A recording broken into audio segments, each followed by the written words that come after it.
শুরুতেই জানাবো সংবাদ শিরোনাম। সীমান্তের ওপারে বসে নতুন ষড়যন্ত্র করছে ফ্যাসিস্টরা, বললেন মির্জা ফখরুল। জানাবো ঐক্য ধরে রাখতে জাতীয় সংলাপ জরুরি, বললেন ডক্টর কামাল। বিএনপি মহাসচিব মির্জা ফখরুল ইসলাম আলমগীর বলেছেন, সীমান্তের ওপারে বসে নতুন ষড়যন্ত্র করছে ফ্যাসিস্টরা। এসব করে তারা বিদেশিদের কাছে বাংলাদেশকে এক মৌলবাদী রাষ্ট্র হিসেবে পরিচয় করাতে চায়। শুক্রবার রাজধানীর খামারবাড়ির কৃষিবিদ ইনস্টিটিউশন মিলনায়তনে ঢাকাস্থ ঠাকুরগাঁও ছাত্র কল্যাণ পরিষদের উদ্যোগে আয়োজিত কনভেনশনে এসব কথা বলেন তিনি। বিএনপির মহাসচিব বলেন, জুলাই আগস্টের আন্দোলন ছাত্ররা সর্বপ্রথম এগিয়ে এসেছে, কিন্তু এই আন্দোলনে কতজন রিকশা শ্রমিক প্রাণ দিয়েছে আমরা তার সঠিক হিসাব রাখি না। আমি পঙ্গু হাসপাতালে গিয়েছিলাম অসুস্থ ছাত্রদের দেখতে। সেখানে গিয়ে দেখেছি প্রায় 40% শ্রমিক যারা বিভিন্ন পোশাক কারখানায় কাজ করেন এবং রিকশা চালান। তিনি বলেন, তাদের প্রতি আমাদের কৃতজ্ঞতা, শ্রদ্ধা ও ভালোবাসা জানানো প্রয়োজন। এ কথাগুলো বলছি এজন্য যে এবার লড়াইটা মাটি থেকে দাঁড়িয়ে করেছে। গুলি খেয়ে মাটিতে পড়ে গেছে, কিন্তু ভয় পেয়ে পেছনে হাঁটেনি। এখানে বিজয়।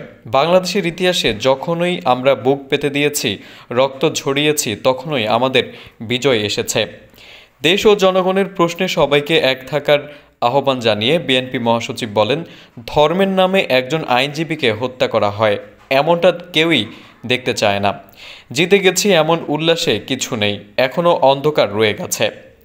দেশের বিরুদ্ধে যে কোনো চক্রান্ত রুখে দিতে ছাত্র সমাজের প্রতি আহ্বান জানান মির্জা ফখরুল। এ সময় ছাত্রদের উদ্দেশ্যে তিনি প্রশ্ন রাখেন, বাংলাদেশে কি সংখ্যালঘু নির্যাতন করা হচ্ছে? তখন সবাই না উচ্চারণ করেন। পরে তিনি বলেন, ভারতের পত্রপত্রিকায়, সোশ্যাল মিডিয়ায় এমনভাবে দেখানো হচ্ছে যেন বাংলাদেশে এ ধরনের নিকৃষ্টতম ঘটনাগুলো ঘটছে। মির্জা ফখরুল বলেন, ঘটনা তো তা না, এটা তারা কেন করছে? কথাগুলো এই জন্য বলছি যে আমাদের আনন্দে থাকার কোনো অবকাশ নেই যে আমরা জিতে গেছি, সব হয়ে গেছে। আমাদের মাথার উপরে সেই খরা এখনও রয়ে গেছে এবং চতুর্দিকে তারা খুব চেষ্টা করছে আবার অন্ধকারে নিয়ে যাওয়ার। এজন্য সজাগ থাকতে হবে। কোনো রকমের হটকারিতা, বিশৃঙ্খলা যেন কেউ করতে না পারে, সেটাকে রুখে দিতে হবে। এদিকে অন্তর্বর্তী সরকারকে সহযোগিতা করার বিষয়ে গড়ে ওঠা জাতীয় ঐক্য ধরে রাখতে জাতীয় সংলাপ জরুরি বলে মন্তব্য করেছেন গণফোরামের প্রতিষ্ঠাতা ও ইমেরিটাস সভাপতি ডক্টর কামাল হোসেন। শনিবার দুপুরে রাজধানীর রমনা ইঞ্জিনিয়ার্স ইনস্টিটিউশন মিলনায়তনে গণফোরামের ৭ম জাতীয় সম্মেলনে সভাপতির বক্তব্যে তিনি একথা বলেন। কামাল হোসেন বলেন, অন্তর্বর্তী সরকারকে যৌক্তিক সময় দেওয়া ও সার্বিক সহযোগিতা করা সব রাজনৈতিক দল এবং জনগণের নৈতিক দায়িত্ব।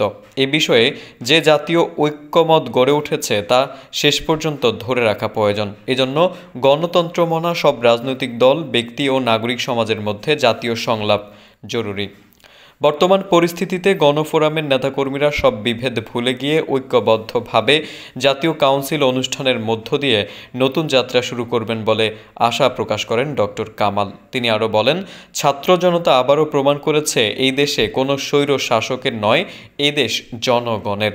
সম্মেলনে আরও বক্তব্য দেন বিএনপির স্থায়ী কমিটির সদস্য আমির খসরু মাহমুদ চৌধুরী, বাংলাদেশ কমিউনিস্ট পার্টির সাবেক সভাপতি মুজাহিদুল ইসলাম সেলিম, বাংলাদেশ জাসদের সাধারণ সম্পাদক নাজমুল হক প্রধান, বিপ্লবী ওয়ার্কার্স পার্টির সাধারণ সম্পাদক সাইফুল হক ও গণফোরামের নেতা মোস্তফা মহসিন মন্টু।